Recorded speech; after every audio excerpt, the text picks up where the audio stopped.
everybody to the Triforce podcast with me, Lewis, Sips, and Period Flax. Yay. Coming to you live and uncut and only slightly censored from Bristol, Jersey, and Twickenham. Woohoo. It's exciting. Nice. Hey, what are you laughing at Twickenham for? That's I like didn't want to say London. no, Twickenham's lovely. Bristol and London. Actually, that does sound better. Yeah. Should have done that. Jersey's a bit. I don't know what to do about that. The at all. middle of the ocean. Yeah, you could say hell that. yeah. So we've been away a little bit, haven't we? Well, we've had you 2 have. weeks off. You Yeah, have. I've been- You went away.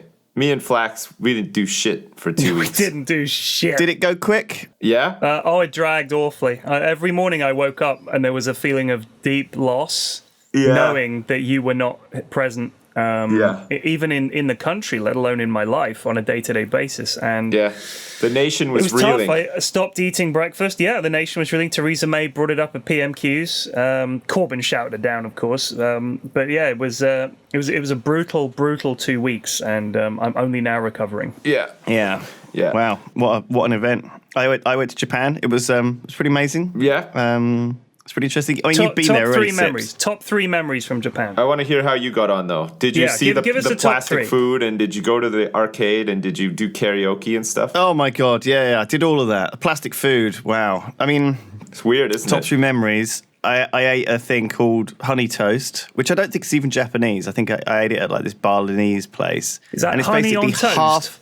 It's half a loaf of bread. Right. Literally, imagine a normal sized family loaf of bread. Mm-hmm. Okay, Right. uncut, just cut in half. I Right. guess. Right. And then Unsliced, you mean? Just Is it just like a big unsliced, chunk sorry. of bread? Yeah. yeah, Right. not uncircumcised. Right. Fully got the crust on it and everything. Right. And then just put some ice cream on the top of that motherfucker. Right. There you go. That's literally What is that? a thing. Did you get It's ice honey cream toast. all over your face when you tried to eat that? It was just an ordeal. I don't know why that was even a thing. Just give me bread or give me ice cream. I don't need to have... place that Those worlds don't need to collide for Why me. bread? I don't know. It was awful. Well, it's sort of sweetened. It was sort of sweetened bread, but it wasn't sweetened enough to be cake, really. Bizarre. Right. Do you know what I mean? Okay, like the place I had it had a mascot, right? As everything in Japan has. It's like everything's cute. Everything's got either a little cute animal representing it or something, or a little anthropomorphized piece of bread. Or a schoolgirl. Mr. Sparkaloo! No, but honestly, like that was a thing. Like I saw Ronaldo. I saw doing I've got a picture actually. Oh, of he it, was but there? It looks like he was there. No, he was doing. Did you guys a bunch fly of, out together, or did you just like meet him when you got there? Did you teach him Yeah, a few keepy uppy tricks? He was advertising it looked like a metal set of balls. Did you right? show him to A like metal ball set up of your testicles feet on the carpet of the hotel that to you get over rub jet on your lag? arm? You like rub these metal testicles on your arm, and Ronaldo's there like trying to make it look Cool. good, Yeah. Right, you know? yeah. And he's obviously being paid to just hold this thing. It was very Mr. Sparkle. Yeah. Very, A lot of celebrities do that. Like if you Google, there are loads of ads that you never see. I thought this for stuff didn't Japanese happen products. anymore, Oh yeah, but no. 100%. Santori time and all that stuff. It's real. You know, it's like that's the way they do it. They get these foreign celebs in. They go over on the sly. Even like there used to be that doing adverts was seen as like the death knell of your career. Doing television, doing adverts, if you were a big star, that was like, wow, he's doing adverts now. Like they were seen as a bad thing. Yeah, and then yeah. I think now it's like they're fucking everywhere. It's just part of the empire now. Like, look at the Beckhams. Jesus Christ. Yeah. Like, He will fuck me. advertise anything. Yeah. That dude is like holding up a watermelon. Look at this fucking watermelon. Beckham loves watermelons. Hashtag Beckham loves watermelons. It's like, you know, it'll be anything. It could be anything. Flip flops, Yeah. tampons, Yeah. anything. garden Ray-Bans. rakes, a rake. Yeah, Ray-Bans, yeah. Or Yeah. you know, Ray-Bans. Gillette. Or something just Well, I was thinking of stuff he's not really advertising. I'm pretty sure he is actually advertising those things. Fanta. I don't know if he actually... I'll post the pictures on Instagram of honey toast because there was like plastic food sips was you warned me about it, but it was everywhere. I know. Like, Well, there's a whole and- industry devoted to it. There's like and it a was company that makes... unbelievably What is accurate. I plastic know. food? What is plastic food? If you go to a restaurant in Japan, there's always like a display window outside the restaurant. You know a restaurant okay? because you see a glass window full. But it's got this so, stuff. so imagine a glass window with a shelf inside, okay? Yeah. And then like plastic replicas of all the food you can order in that restaurant. It's meant to sort of let you visualize and make you hungry. But actually, it just looks like kids' toys. Like the plastic like donuts and like cupcakes and shit like that. Yeah. It kind of looks like really glossy and plasticky and not at all appetizing. And Japanese food is like. It's not. It's very Japanese, I guess, right? So, like, imagine like a plastic bowl of noodles, and try to imagine if that looks appetizing, because it doesn't. It just looks like a plastic bowl of barf, basically. Exactly, and then you order it, and it looks pretty fucking similar to the plastic food. Actually, but actually, it probably tastes delicious and smells nice too. But there were a couple of times when the things I ordered looked exactly like the plastic food, though. Like they that's the thing. Like they really are meticulous about like how things look, and the taste is totally a secondary thing often. You sometimes in the UK, you'll order something and you'll think it's going to look like, nice, and it just comes in this big mess, and you're like, oh, geez. But actually, it's tasting really good. It's seasoned really balanced. It's really nice. So a lot of the Japanese food I ate was actually pretty dreadful. Nice. I must say. Nice. I really struggled. Not necessarily as a vegetarian, you should have gone to Subway, in general. man. Like, they do Subway there. You could have just gone to Subway and gotten yourself like a... I popped into a Subway. 6-inch Do you know what, though? cold cut combo or something. There was always like safety nets everywhere in Japan, right? Like there's McDonald's everywhere, there's Subways everywhere, there's Western stuff everywhere, and so therefore, like, if you ever don't want to be adventurous and don't want to try anything Japanese, you could just fucking eat a Subway salad and it was exactly the same. Or you could go to Starbucks and order a fucking exactly the same drink, like unbelievably identical. Yeah, there's like. Walking down the street and there's like a body shop there and you're like, oh, I'm out of banana shampoo. I'll just buy it from the identical store with the exact formula. Yeah. It's like a body shop next to a Lush, next to a fucking Pret-a-Manger. Did you go to Disneyland? No, I didn't go to. We didn't go to Disney Sea. No, you fucking I'm afraid. asshole. We missed out. What about? Did you go to the top of Roppongi Tower? I don't know what that is. It's like a so really tall, like roundish looking building, and you can go right to the top. It's nice. It's like we went to the top of the. It's like 56 stories. Of the Tokyo Skytree. Was the Skytree built when you went? Oh, maybe not. I think when I went, it was in 2007. So maybe that's I got a like. question. Yeah. I got a question, and this is very important. All right. Yeah. Did you go to one of the girlfriend cafes? Oh, the maid cafes. Yes. Yeah. Did you go to one? Yeah. Are they delightfully plump and pleasant? Unbelievably so. Nice. Yes, they're very. Did you take pictures? Would they let you? Well, that's the thing. You have to. The one we went, you have to pay if you want to take a picture with them, and it's very awkward. You have to pay. Basically, you have to pay. First of all, you have to pay for the table, right? For a start. So you have to actually pay almost like it's like sitting down at a poker table. You have to pay to be there, right? Right. And then you have to pay for food and drinks, and then you have to pay for photos with the maids if you want to take photos with the maids. Right, okay. So you weren't prepared. But they're very polite. They're very friendly. You're pretty tight on money these days. They call you master. Master? I don't want that. Yeah. I do. That sounds great. I was hoping that there would be some extra little things like that just to get my juices flowing, It's unbelievable. Honestly, like, I went to Japan for 2 weeks, and on the very last day, we went to Akihabara, which is the nerd zone of Tokyo. It's like the everything bad about Japan district, right? On that, I'm They're glad literally buildings filled with like tentacle porn and stuff. Like it is, and anime body pillows and gachapon with used underpants in them, and all that shit. I saw all of that stuff, and it kind of. I didn't necessarily taint the holiday in a way, because I'm glad I went there on the last day rather than on the first day. Yeah. Because Japan did not feel like that. It didn't feel ingenuine though, right? It felt genuine. Like sometimes we went to this thing early on, which was like the robot restaurant, okay? And basically, it's kind of this thing. Are the like robots delightfully plump and charming? they call you master. And you have to pay to take a picture with them and stuff. Oh man, no. So the idea, it's like kind of like a show written by white white tourists of the idea of what tourists think Japan is, right? So the only people there were tourists. Yeah. And it was basically a load of these massive, really cool laser light show robots, and they sort of drive them about and shout Japanese things and do sort of speak in sort of bad English deliberately. And all the English tourists are there with their beers, and they're all like, "Hey, oh, lol, laugh at Japan." It was very kind of... But I so you kind felt of, right at home, and you just got involved, right? You ordered a sake, and you were like, oh. That was incredibly kind of fake Japan, right? Yeah. And with all the shops that sell samurai swords and fans and crap and teapots and all the crap that you go by. You walk through so much tourist shit in Japan at the touristy areas, and then going to Akihabara at the end didn't feel like it was fake. It felt genuinely creepy and weird to see all of this, and really uncomfortable actually to see. Akihabara felt super grimy compared to the rest. Did you go into a multi-level karaoke bar and also an arcade filled with businessmen in business suits? Oh my God, we did, totally, yeah. And all of these things that you said I would see were exactly there, Sips. It was like you prepared me completely for this trip. There's lots of little quirks that just make it such an interesting place, but you have to sort of I went.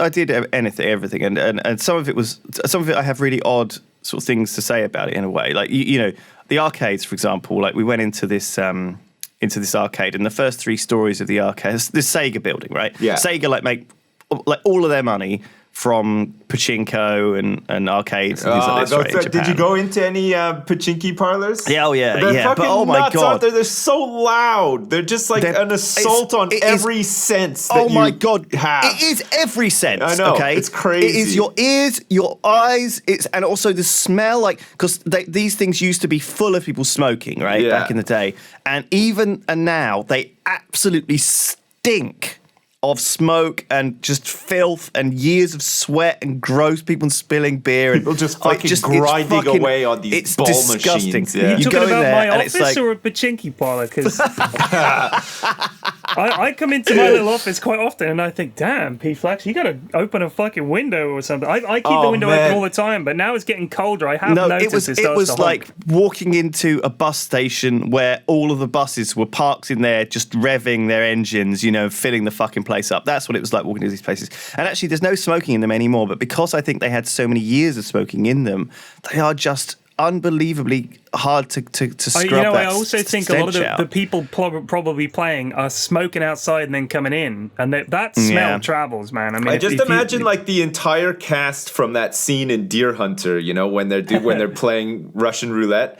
I imagine like all these like sweaty Asian men with like dress shirts that are like half buttoned up, just like screaming at each other and playing pachinki and smoking and like yeah, exactly. Like that's slapping each other across the face. I couldn't even go in one, Lewis. Like we walked by many, but it was just so fucking overwhelming. We were so scared to go in. We just didn't know what the fuck was going on. So we never. I felt like I had to challenge myself to do this stuff, but I couldn't breathe. I felt like I was fucking suffocating. Yeah. I mean, I was climbing up the Sega building, and obviously the first 3 stories are like these prize machines, right? The grabber arm machines, but they're all not like what you see on a Clacton or Brighton Pier. It's all kind of very.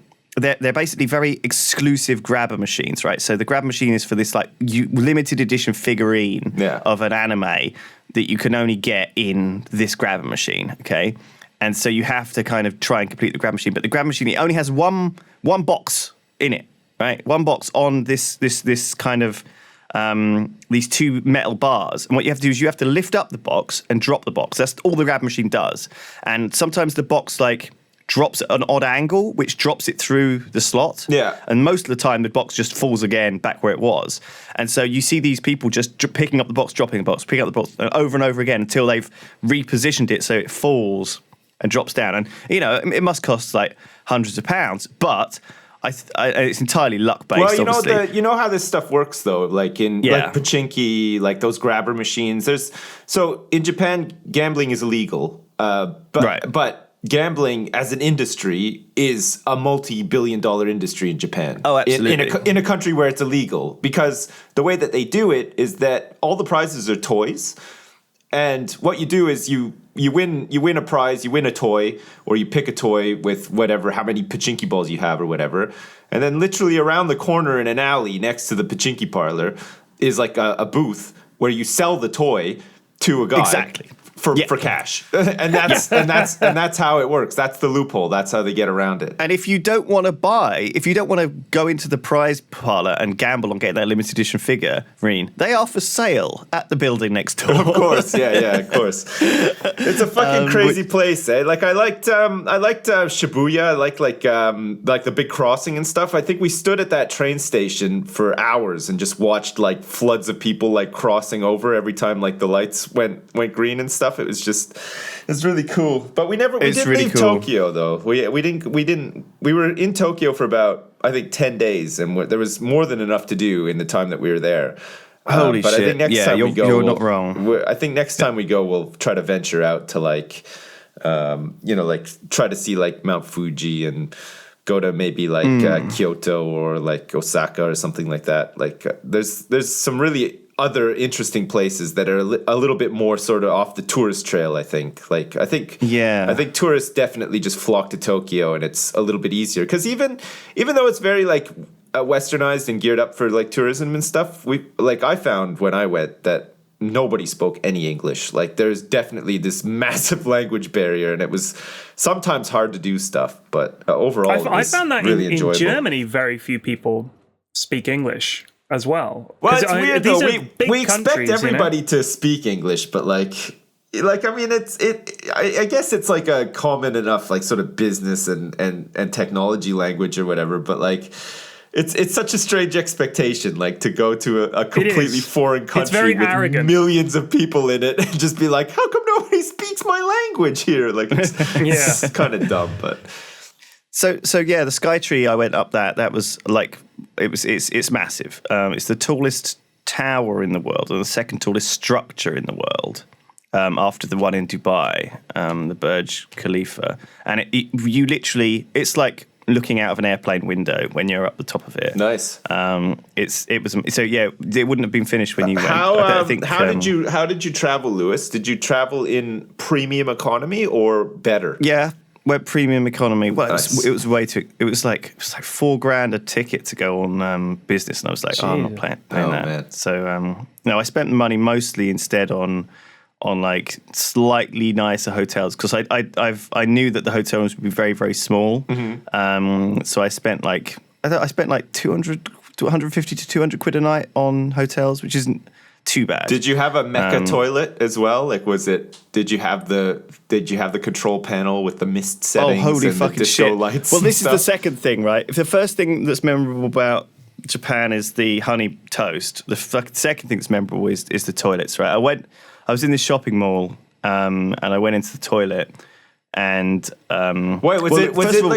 it have a massive Sony store in it, the shopping mall? Fucking you name it, Sips. It was like mind blowing. I went to the shopping mall. It was like kind of like on an island, like close to like a rainbow bridge. But it was like sort of out of the city, out of the way a little bit. But holy fuck, it was enormous, and like the centerpiece to the mall was just this huge Sony store, and it was just filled with like camcorders and fucking like the usual TVs, like all the sort of like Hallmark Sony stuff or whatever. But it was huge. There's like a 9-story tech department store called Yodobashi Camera, right? Fuck. And walking around that, it was like there was an entire floor, like a quarter of the floor dedicated to fucking telescopes. Like shit you not. That's there was like amazing. 1,000 telescopes, and there was like 1,000 binoculars, and I'm like, fuck me. And there was like the headphone section was like just stretched into the distance. I was like, how many different kinds of fucking headphones can there possibly be? God.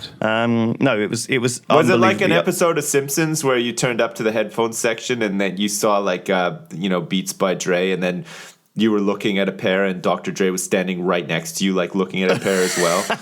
And he was like hey, modeling it's Dr. them, like Dre! And then He's like, I just get paid here, doing an advert. That's how Dr. Dre speaks.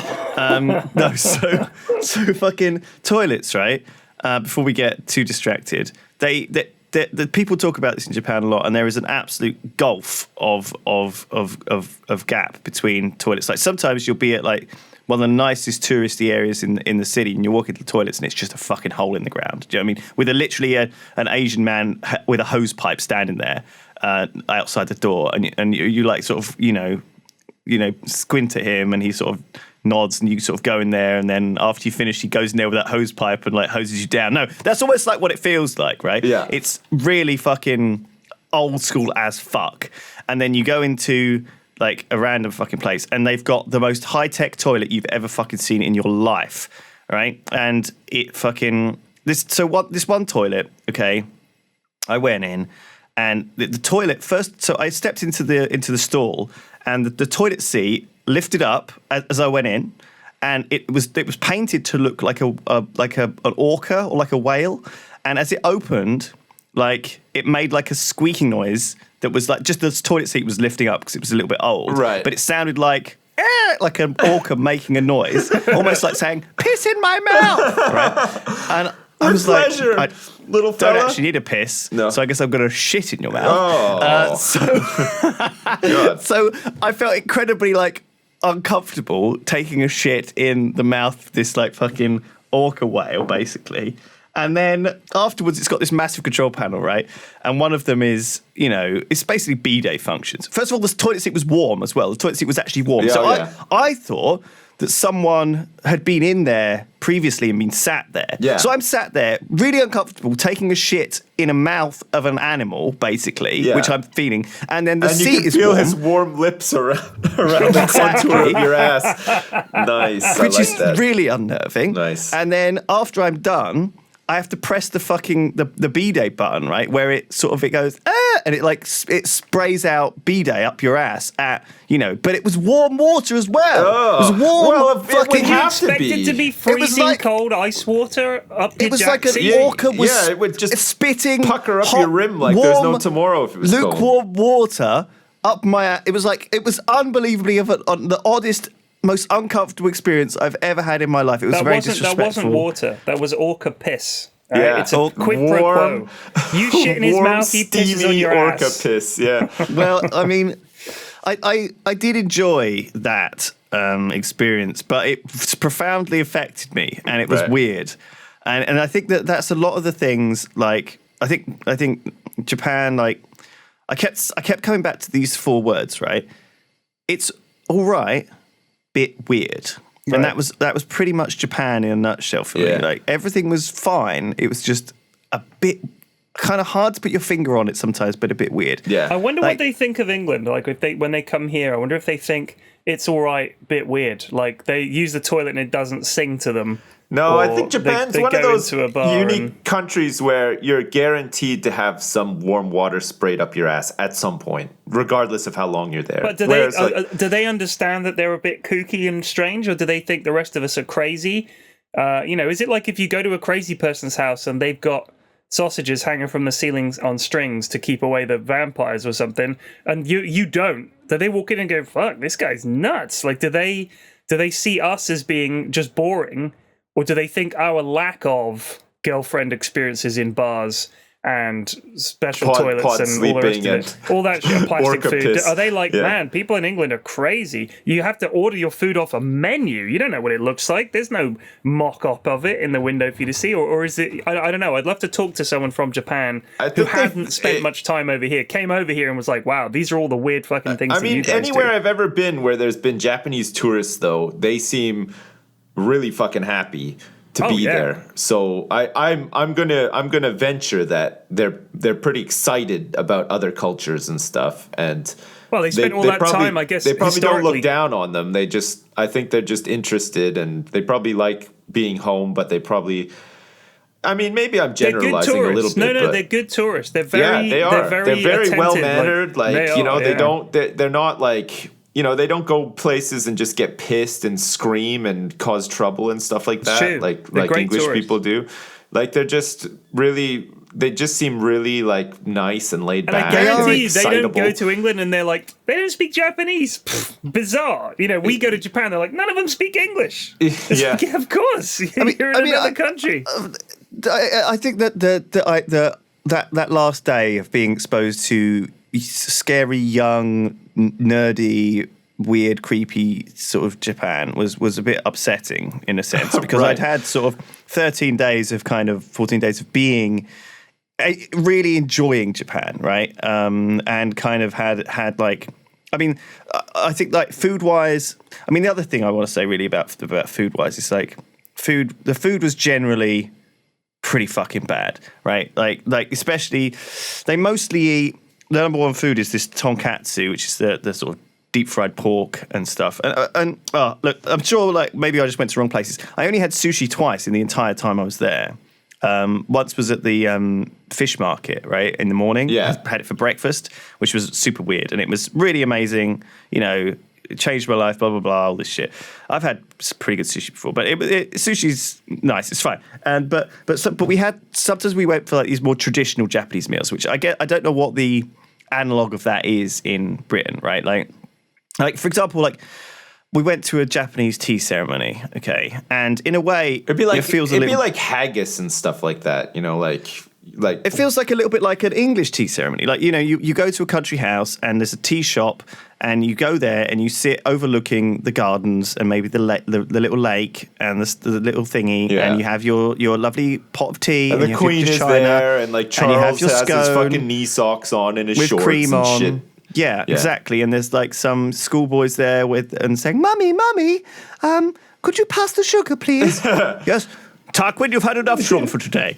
Anyway, it's literally. Can you pass the crack pipe, please? Tarquin, we're out of crack. There's no more crack for you, Tarquin. Now go and shit in that orca's mouth, Tarquin.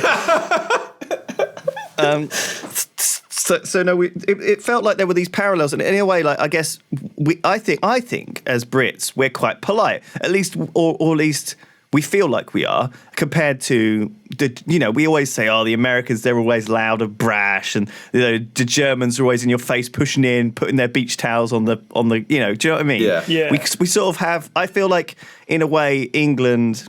I wasn't surprised by the politeness at all. I thought the politeness was very refreshing, and I liked it. Okay, I like being polite. I like queuing. I like places where there's organised places to queue. Do they like queuing in Japan? They big on queuing? They're big on queuing. They've even got little areas Yeah. for when the tube stops. Oh, I like they that. all queue rather than in London where where the tube is just a melee. There's actually very specific got- areas where you stand in on their the tube. in their subway system, they have like people like it's generally students who are like pushers, and the volume of people trying to get on these trains is so much. These guys just like help at the back by pushing like hordes of people onto the trains. That is a thing. I travelled around a lot, and we were around in rush hour a lot, and we actually never bumped into that. I think it only happens at the busiest stations. And weirdly, on the day I travelled back to the UK, the trains were all cancelled all the way from Bristol to London. And so I had to take some other route, and it was busy. The trains were more jammed in England than I had ever experienced them in 2 weeks of Japan. The trains in England are fucking shambles, though. Like they are fucking disaster. Do you know what it took they me started 5 doing? hours to get from London to Bristol, right? Yeah. And it took me 2 hours to go 4 times as far from fucking Tokyo to Osaka, like across the across the entire fucking country. I watched this. I watched this documentary about the British rail system, and since it became like privatized and everything, and it was really interesting because they were saying that the big shareholders in the private companies of the rail lines in Britain are normally foreign governments. So like France and Germany are huge investors in these private companies that run the train lines in Britain. And in a roundabout way, it's really strange that every time you're sitting on a train in Britain and having a miserable time and paying through the nose to do it, you're actually subsidizing French and German rail travelers in their own countries who have like much better services and like just a much better system. Do you know why? Because we are crazy. shit at complaining. Like we are actually shit. We'll moan. Historically, that is the way British people are. We'll moan to each other, but we won't actually do anything about it. And I think the problem is there's not much we can do at this point. We don't really have much of a choice, about though. it. That's the thing. But if you look at a lot of other countries, I think there'd be a lot more protest. People would complain, and I think people would complain higher up the ladder. Like it's not just about consumers not complaining; it's about people who make decisions not complaining, and people higher up from them not complaining and just going, "No, well, that's just the way and it accepting is." a I don't know, shitty like, deal. I don't know. Like, let's not go into old granddad politics about this. Let's Well, not come worry on, we're about it. almost granddads, pretty much. So That's true. So anyway, let's get back to. We don't complain. If you go to a restaurant in America, you'll hear people saying, "Excuse me, I ordered so and so, and this is slightly wrong." But Oh my God, don't yeah. Oh my God, yeah. Like, in America, it's crazy. I never ever complained in Japan to the point where I was like terrified of upsetting people, right? Because everyone was so lovely and so polite. Like, went out for this incredibly fancy. We stayed in a Japanese guest house, like a ryokan, right? And we had a kaiseki, which is like the classic. It's like the traditional Japanese meal, just for fun, basically. It's like going to a posh restaurant and having a really weird meal that you're not really going to enjoy, but it's like an experience. Like a haggis. Going to a restaurant and having a haggis. Yeah, it's something you can tell people about. Yeah, it's like one of those, it's something you've heard a lot about. It's like very traditional and stuff, and you think like, I can't go to Scotland and not have haggis. It just wouldn't be right. And then you go and you have it. And you're like, fuck me. Why did I do this? This is kill me. Yeah, kill me right now on the spot. Somebody execute me. So we went to this fucking place, and they bring you like out all of this weird shit. So anyway, we're sat wearing fucking kimonos. these robes, like yukata. And we're sat there on the floor, like at this really nice table in this really nice sort of bamboo place. Did you have to wear the sandals and stuff? Yeah, and it's just me and your the dad. person I'm with. Your mom. My dad.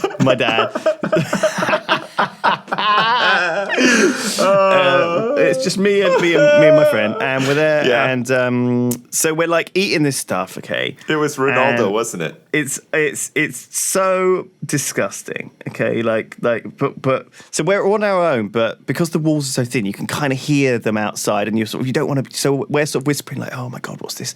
Anyway, it's like you're eating like a potato shaped like a ball sack, and it's like cold and fucking disgusting, and then you're eating like the fishiest like olive tasting thing, and like then an anchovy and like a whole load of sweet bean curd that just like tastes like. I feel like you need to have have somebody there with you, like almost like a tour guide or something for stuff like that. I think that's like way too much of a deep dive. But anyway, it was fine. It was fine, but obviously the person I'm with was like retching and like couldn't do it, and so I felt really bad. So I was like trying to help out and like finish their stuff as well. Your dad's no spring chicken either. Like, why did you fucking take him to that? Jeez. And so they referred to me as the human dustbin at one point.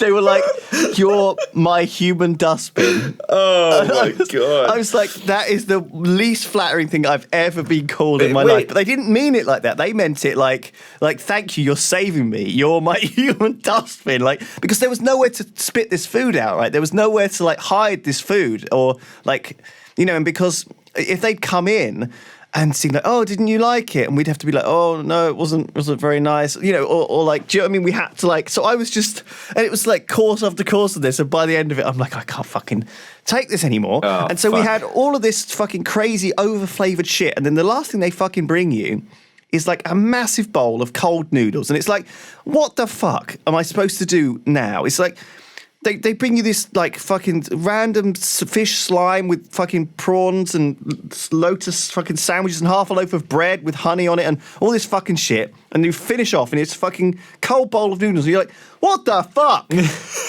Japan. Where is that acceptable? What would the equivalent of that be in the UK? Right? It's like you've had like a Sunday dinner, okay, and you've had everything, you've had all the trimmings, and then you're still hungry, and then they bring you out like a prepared Tesco sandwich, like an egg mayonnaise, or not even that, bread. just some Tesco white bread slices in a fucking bowl, and I'm like, what am I supposed to do with this? There's nothing to dip it in. There's no sauce. It's cold. Oh, it's like, fuck. What am I doing with this? Do I eat this, or am I just supposed to like? Is it like something to look at? Do I rub my fucking fingers on it? I don't know. Anyway, like there were so many experiences like that, and it was just fine. It was fine, but it was a bit weird. Yeah. Do you think you'll ever go back? I mean, I think there's a whole shitload to do. I mean, we only did Tokyo, like you said, really for a week, and then we also went to Kyoto for a week, and that was pretty awesome. We went to Osaka, but Osaka's a little bit like Birmingham. It's like the second biggest city, but there's fuck all to do. Well, Osaka's big thing is sumo, and if it's not the season, if it's not like in season where there's like sumo fights happening and stuff like that, I think there's not that much to do there. Like I think you're probably right. It's just like a big lived-in city, but I think it could be exciting if you went to like a big like sumo tournament or something like that. They've got Universal Studios there, but I've been to the one in fucking America, which I feel like. What is Universal Studios? It's like a theme park. It's a theme park, yeah. It's like Disney. It's like Disney, but it's got all the properties. IPs for Universal. So like there's like Indiana Jones. But are there not rides? even. Are there rides? Yeah. There's like a lot of like. We went to the one in LA a couple of years ago. It's really good, and there was like a Simpsons ride, but it was like a simulator sort of thing. So you're like inside like a roller coaster car, but you're in front of like this big screen. I see.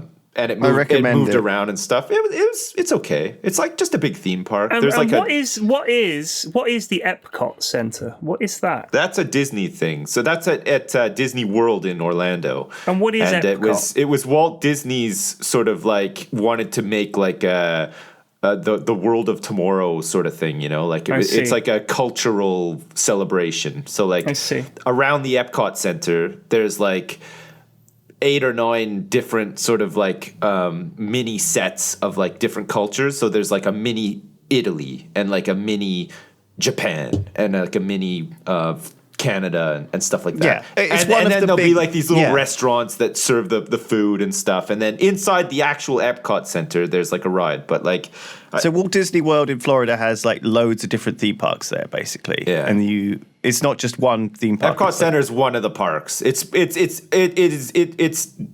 definitely like the worst park in terms of fun. It's like the least well-known one as well. I think it stands for.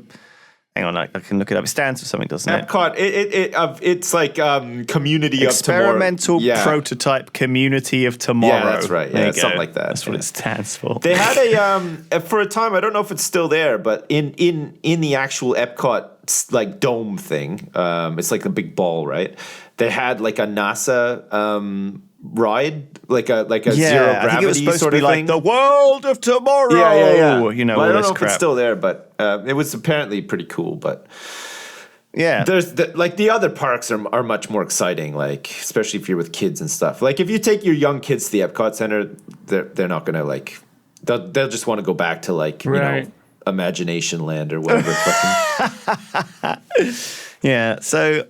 I mean, fuck. Like, there you go. Like, I don't know.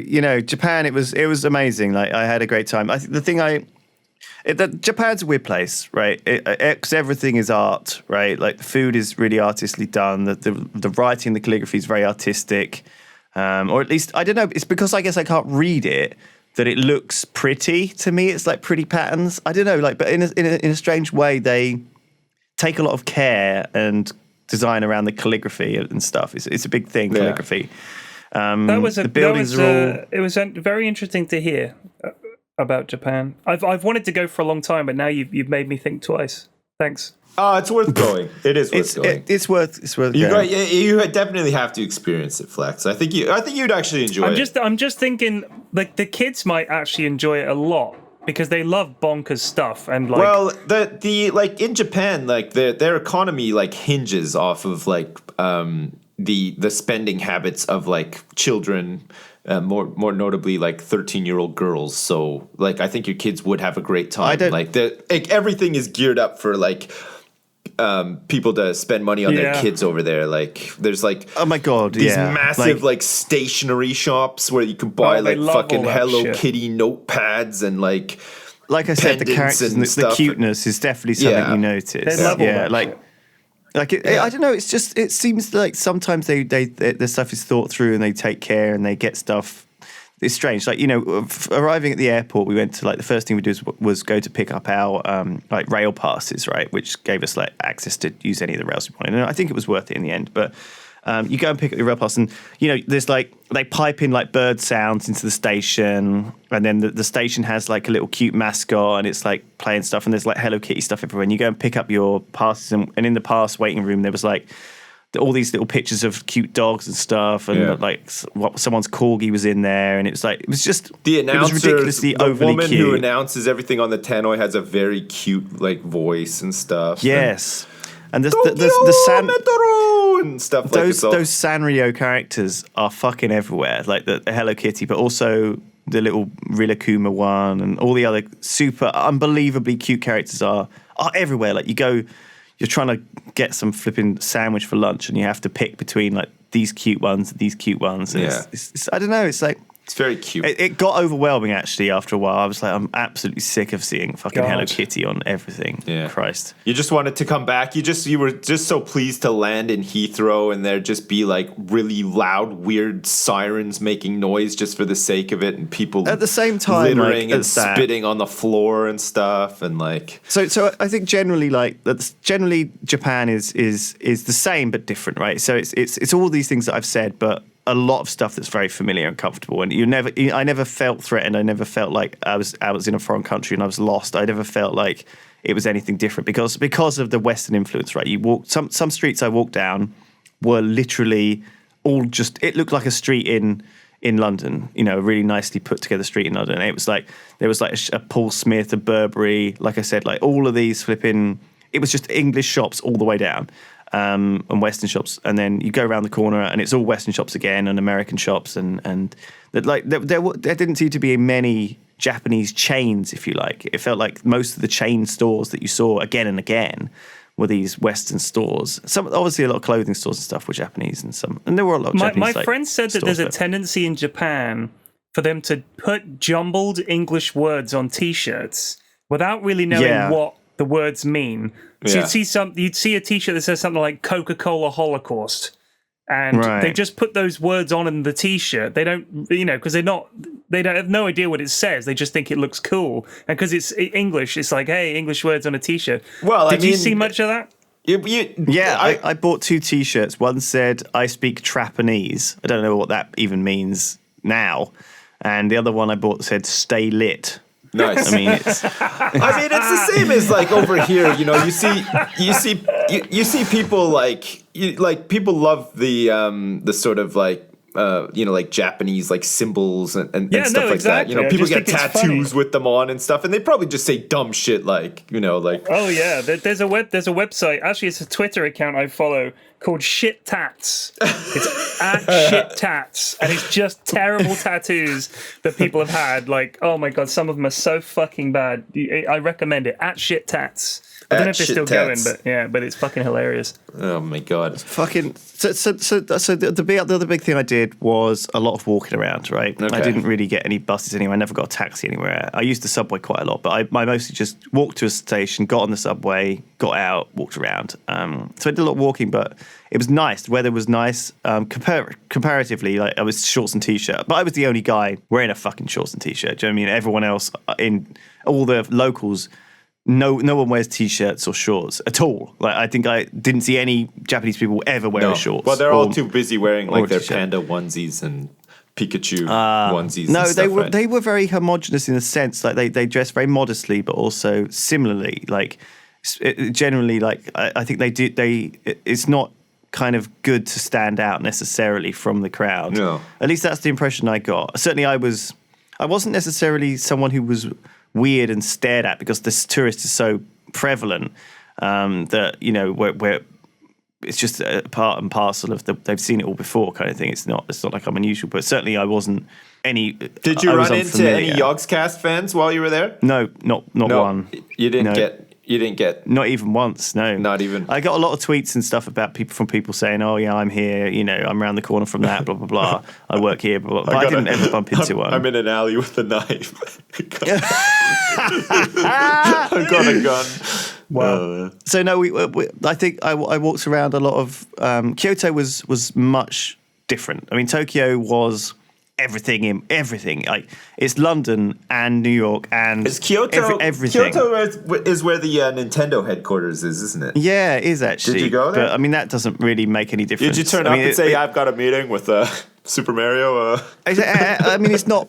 There's not anything you can go to there. It's to where their offices are. It's certainly not where. No, yeah. You can't see it, or there's nothing there to see. No. And Kyoto is you can't move for like shrines and temples. You know, we went.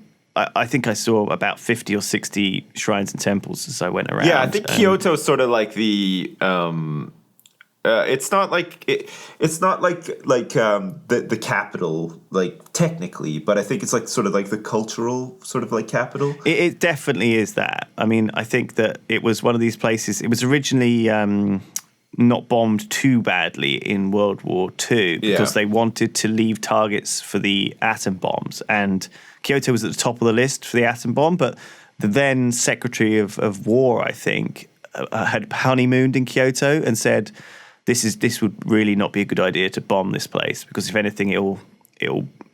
It's like the historical. Come on, boys! Japan. We're gonna bomb another place instead. I had my honeymoon in Kyoto. Exactly, and I think it would probably the right decision because man, it feels like as much as it was still bombed into the ground, and you know that's why most of these Japanese cities are grid-like the American sort of cities because they're. Yeah, well, ended my sympathy right there. Anyway, let's not talk about that side of things. But man, it was great. Like walking around Kyoto was lovely. I really enjoyed it. I'd go back definitely. Like lots of really cool places to see. Lots of really nice shrines. I'm glad you had temples. a nice trip. This is the first time you actually went away somewhere since you've pretty much started doing YouTube stuff as well, right? Like when was the last time you actually went on a 2-week vacation and just did. I think all of my stuff. other vacations have been fake inverted commas vacations because I've always been in LA to do something. Exactly. Or I've been at San Francisco for this thing, or Germany for Gamescom or whatever. Yeah. So welcome back, Lewis. And as I understand it, happy birthday. Oh shit! Saturday, it's your birthday this weekend. Oh my god! Yeah, I'm 34. Hang on a second. Hang on, Alexa, sing "Happy Birthday." Happy birthday to you. There you go, Lewis. Happy birthday to you. Hey, you like that? Thanks. No problem. Happy birthday. It's filling the void in my heart right now. There you go. Done. That was.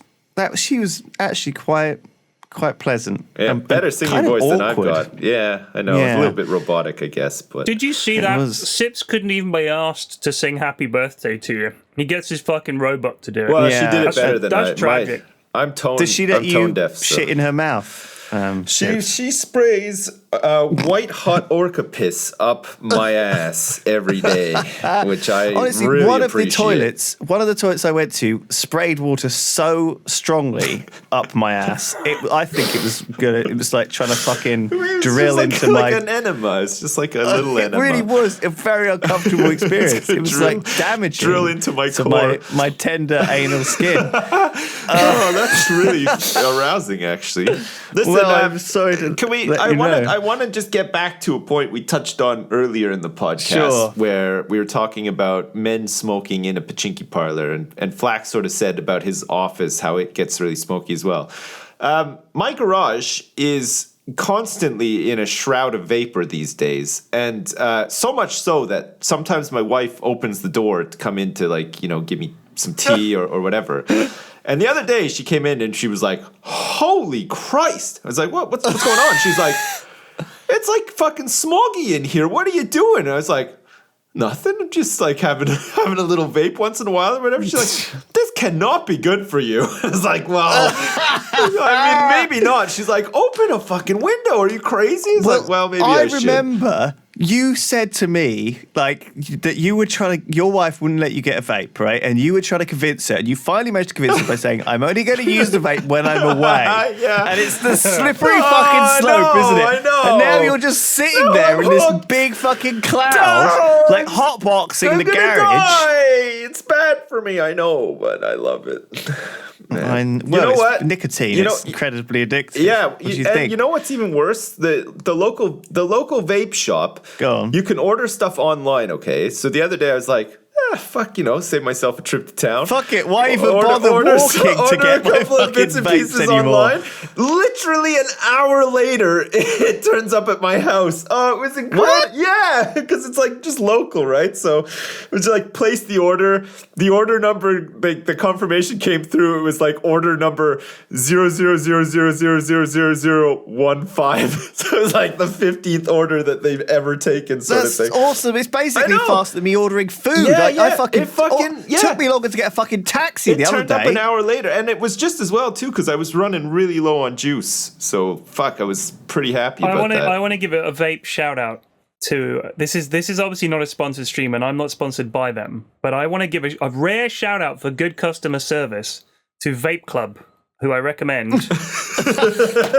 I ordered. Are you looking for free shit? I'm not. people? I ordered Scott's custard from them, which is my favorite brand of custard mix.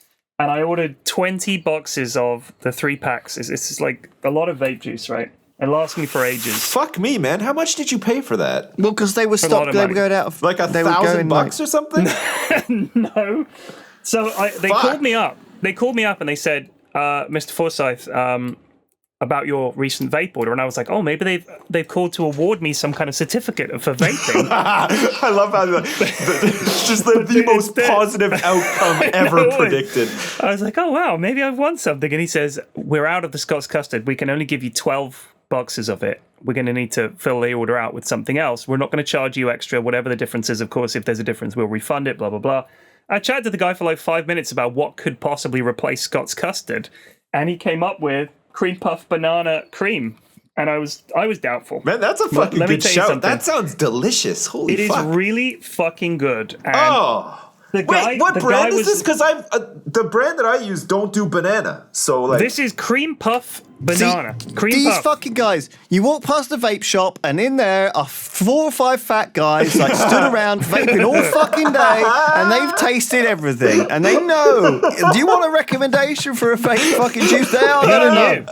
He knew, and he was like recommending it. He was talking about very smooth, not too much of an aftertaste, not harsh on the back of the throat. Because I was talking about some other flavors. I've got like Dinner Lady's lemon tart, which is a little harsh for me. The strawberry one is a little thick, gums up the coil. But this is making me want to start vaping. Oh, It man, sounds delicious. I had pink lemonade, Lewis, and it was pretty nice actually. But the thing is, after I don't the bottle wanna, was done, I I was don't like, wanna I don't think I'm going drink- to pick lemonade again. Yeah, I don't want to eat lemon tarts or drink pink lemonade, Are right? you fucking crazy? You don't want to eat a fucking delicious lemon tart with well, like I do want some, to eat. like, Of course I do. some- Of some course like I do. That, like powdery sugar sprinkled on top. Fuck. But I don't want it because of all the sugar and stuff. I don't want to. I want an alternative that's not Just got, inhale not gonna, it, Lewis, into your lungs. Yeah, well, exactly. That's why it sounds so gotta- attractive. Sometimes you just got to YOLO, Lewis. Christ. I would totally go for an inhalable lemon tart. Get on it. Wouldn't you? Yeah. Like I've got one right here.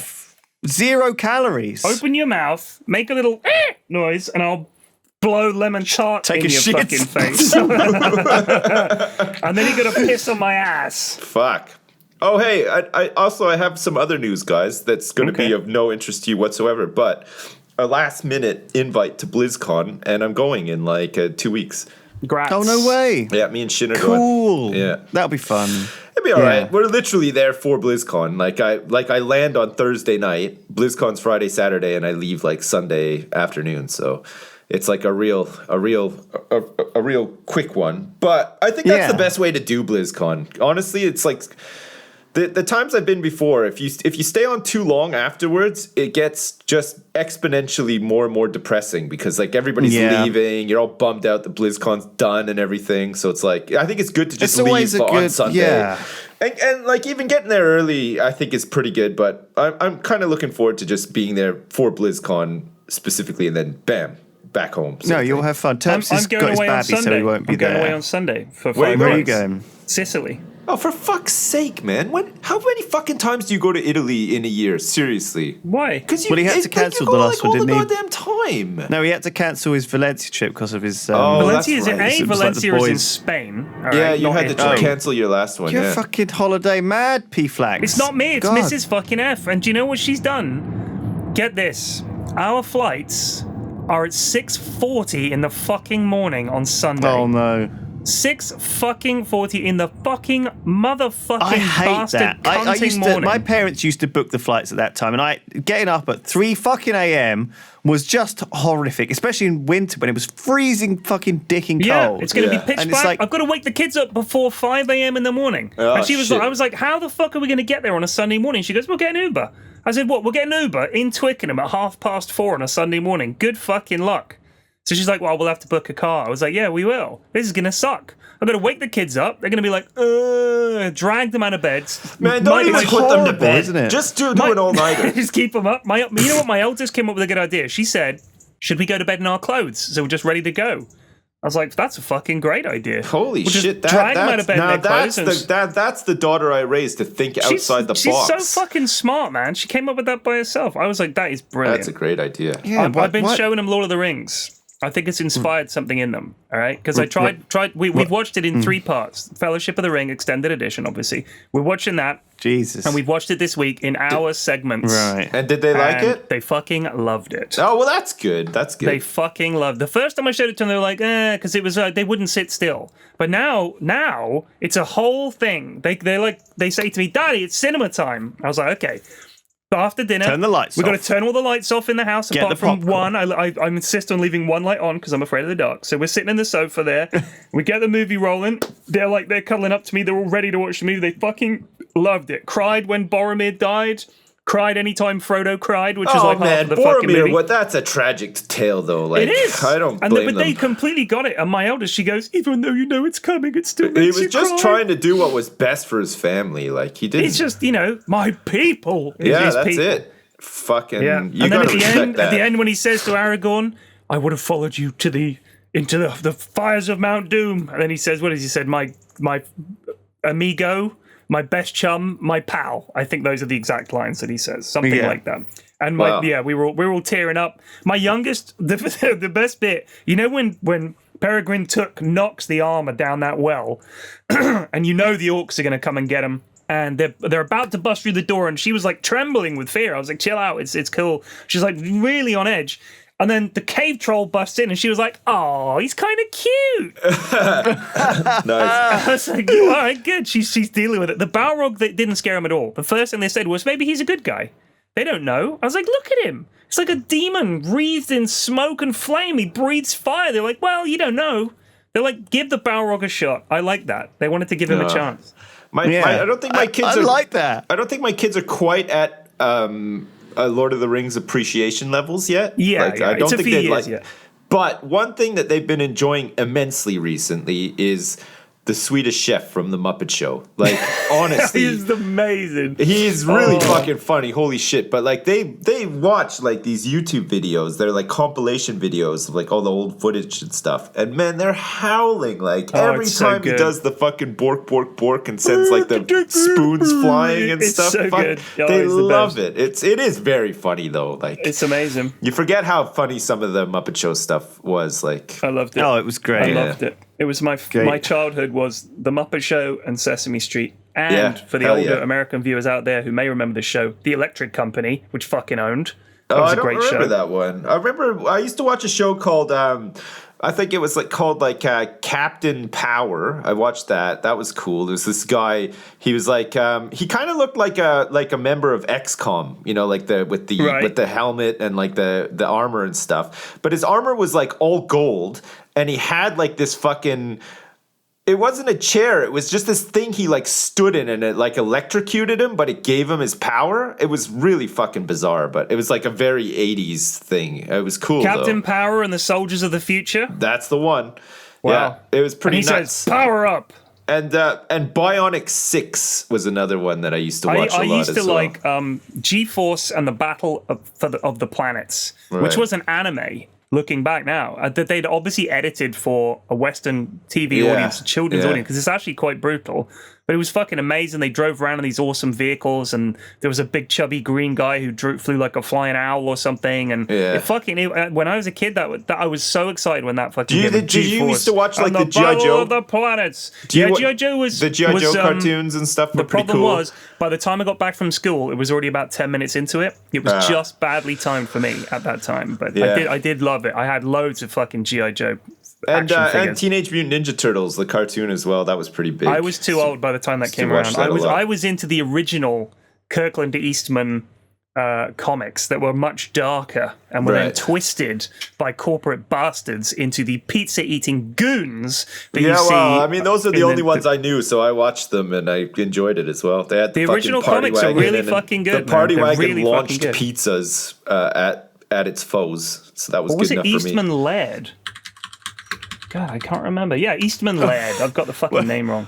Imagine having a piping hot pizza launched at you from a cannon and splattering in your face and giving you third-degree burns. Yeah, pizza comes out of the oven super fucking hot. Oh, fuck, it's delicious, don't get me wrong, but holy shit, it is hot. Like, you don't want it gotta on your let face. that sit for a couple of minutes. Yeah, you don't want it on your face. No. You know, the hottest fucking pizza in the world is those little mini Chicago deep dish freezer pizzas. They're like twice the size of a coaster. You know, they're not that big. Yes, they're quite thick. Pretty deep, very thick. They come out of the oven. I swear to fucking Christ, if you get that on your mouth, kiss goodbye to your face, because it's just gonna burn off. If you guys want to have a good laugh to brighten up your day at some point, doesn't have to be right now, look up Swedish Chef spicy sauce. That one's fucking hilarious. And also Swedish Chef spaghetti is pretty fucking funny too, because every once in a while, like, it's very formulaic, right, with the Swedish Chef. Like, it's very like gag, like there's like very like recurring gags and stuff like that.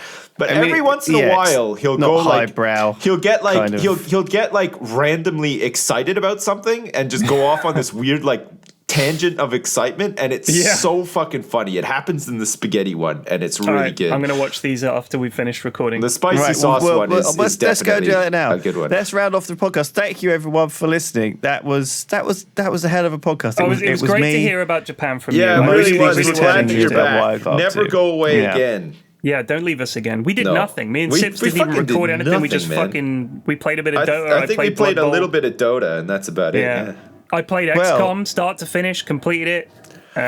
Wait, did you do it on veteran difficulty? Yeah, only veteran. I didn't do it. Some guy, the series went up. Someone posted on the Yogscast subreddit about it, and some guy's like, only veteran difficulty? Disappointing. And told me how easy it was. Commander is fucking hard, of course it was Iron Man.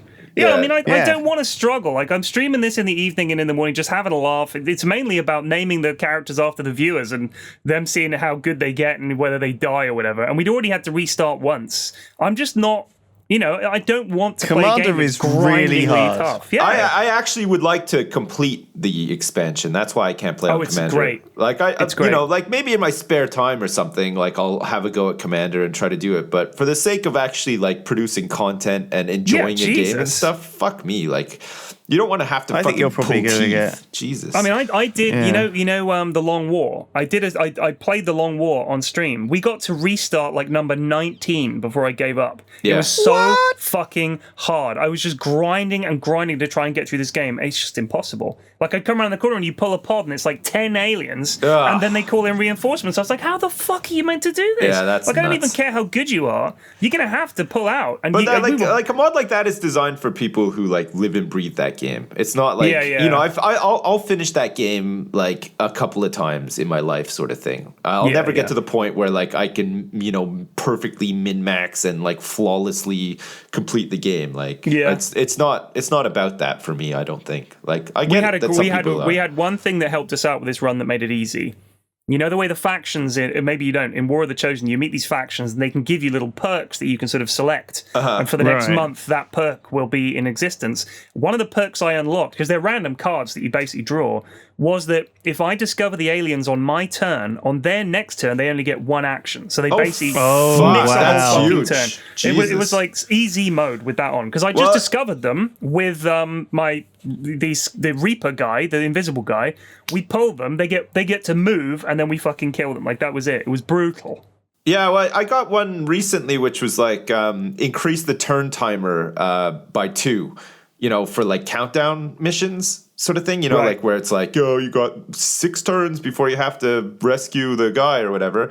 And I find that super helpful because some of those missions are so fucking tight, like Well, you can't. I just changed the options of the game, so I doubled the length of all the missions, and I doubled the length of the dark event turn time, Oh, right, okay. the countdown, because it's just too hard otherwise. I just Gosh. get bored. I just had to constantly restart. You're constantly battling, like even when your dudes aren't healthy. And now they've added this mechanic in where your dudes get tired.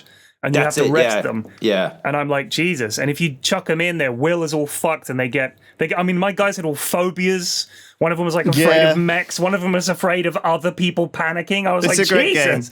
Yeah, It it's is. great. We got to go. All right. Thank you, everyone. By the way, one final thing. oh, he Congratulations gets to on add getting. something. Oh, Go on, yeah. Congratulations on getting Legend in Hearthstone Tips. Oh, yeah. thanks. Yeah, God. I don't know Yeah. if I'm That's going the to get real it this achievement. month. It's like really hard. But yeah, last month was great. Fuck, it was really good. You fucking pulled it out the bag there. All right, we're going. Thanks, everyone. Peace Bye. out. Bye.